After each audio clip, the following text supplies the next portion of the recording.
Yeah, yeah, touch, touch.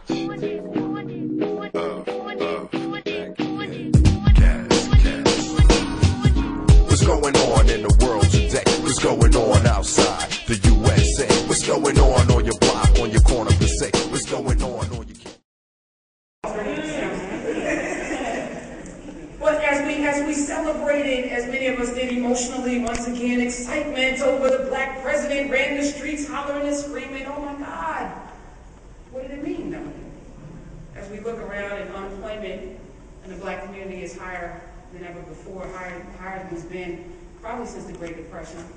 As we look at our health, we lead every single category, from diabetes to heart disease to obesity, right? Which is a disease.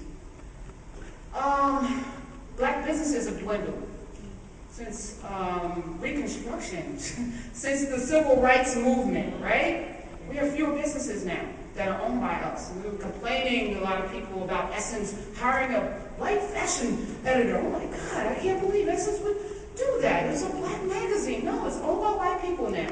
You can't get mad at white people for hiring whoever they want when we sold out. There you go. We don't own that magazine. There you go. You can't be mad. It's business. It's business, You not care? personal. Start your own. That's good. So, I say all that to say, stop being niggardly is really about that, taking up your mat and walking. Not sitting around complaining about why you aren't where you want to be and why you aren't what you're supposed to be. If you follow Christ, your life is supposed to be an example of that, right? In every aspect. So yeah, I deal with obesity because I struggle with my weight. I had my gallbladder removed. I mean, and they don't tell you, it's because you're too fat. They don't tell you that. And they don't tell you after they take your gallbladder, maybe you should stop eating fatty foods because then it'll affect your liver and your kidneys. They don't tell you that. They don't even give you a meal plan. They just take your gallbladder and you're like, okay, now what? But I'm a researcher, so I'm like, oh, I was too fat. Okay, I got to do something about it. Or the lumps that they find that are tumors that aren't malignant but could turn malignant, but it's all fat related. But they don't talk about that, right? They don't tell you. So as I started to put this together, I dealt with that, because how do you serve God and call yourself a servant of God when you're 150, 100 pounds overweight? That's not excellent. So what are you saying? This is God's temple? Is it God's temple? That's when I can't say that I'm a Christian if I'm carrying around that. God's temple? Now, there are things and diseases that you can't control, but that you can. How do I say I follow Christ when my household is in disarray? My kids are out of control. My relationships are bad. How am I representing God?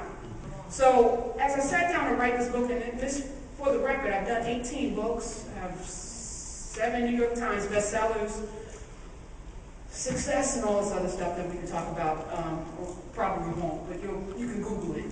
But this is the most important book because this is the one book that actually came from, I say from God, definitely, but it's my first book that I sat and every word of it came from me. And I published it because no one could change anything. I published this book. I wrote it. I published it as mine. And it's my gift because I feel like if you're here, you have to leave something behind. They give you that little dash between your birthday and your death date, right? There's that little dash. That's all you have. That little bit of time to make a difference, to make disciples, to make a difference in people's lives. So each chapter was thought out, and maybe there'll be a part 2, I don't know. But, I even deal with the whole, let's stop marching and start doing. Let's start marching and stop complaining. Let's stop allowing people to control our images. Essence has a white fashion editor. BET, my God, you got the opportunity to have a network. And you ruin not one, maybe 2 generations of black youth with videos that depict violence. But we support it, so we clap. But yeah, we watched that sucker and made this man a billionaire twice over, to the point where his wife was a billionaire, to the point that his... Anyway, I had this problem. the truth is not always, comfortable, and I give myself that free pass. I'm not politically correct, and I enjoy not being politically correct, because neither was Jesus. He said things, people got so mad they wanted to kill him. Oh, they did. Oh, yeah. They got so mad that they... Not that I have a death wish, but I just feel like, a lot of times we tippy-toe around the truth. We don't really tell people the things that they need to hear. And I do have my limits. Trust me, I don't just walk around just saying, you're fat, you gotta fix this. I don't do that.